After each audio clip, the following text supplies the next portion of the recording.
Tamil Nadu express ఘోరకలిపై మృతుల కుటుంబాల్ని railway శాఖ మంత్రి ముకుల్ రాయ్ పరామర్శించారు. ఘటన విచారకరమన్న ఆయన బాధితులకు అండగా ఉంటామని భరోసా ఇచ్చారు. ప్రయాణికుల భద్రత కోసమే రైల్వే శాఖ ప్రాధాన్యమిస్తుందన్న ఆయన ఘటనపై నిజానిజాలు వెలుగులోకి వస్తాయని పేర్కొన్నారు. ప్రయాణికుల పేర్లు ఊర్లు అన్నీ ఉన్నా ఎవరో ఏమిటో గుర్తించలేనంత దారుణ విషాదాన్ని నింపిన తమిళనాడు ఎక్స్ప్రెస్ ఘోరకలిని రైల్వే మంత్రి ముకుల్ రాయ్ సందర్శించారు. ఘటన విచారకరమన్న ఆయన బాధిత కుటుంబాల్ని పరామర్శించారు. వారికి అండగా ఉంటామని భరోసా ఇచ్చారు. ఘటన జరిగిన వెంటనే అధికారులు, అగ్నిమాపక సిబ్బంది స్పందించారన్న ఆయన ఘటనపై నిజానిజాలు త్వరలోనే వెలుగులోకి వస్తాయన్నారు.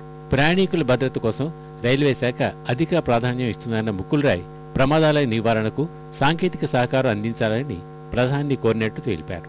భద్రతా చర్యల్లో భాగంగా 40,000 బోగీలను దశల వారీగా మారుస్తామని ప్రకటించారు. అంతకుముందు రైల్వే శాఖ సహాయ మంత్రి మునియప్ప ప్రమాద స్థలిని పరిశీలించారు.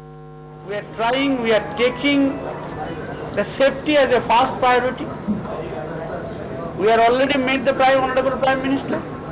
We have met already to the Planning Commission, and we are coming out shortly with a detailed project to ensure the safety and security of the passengers.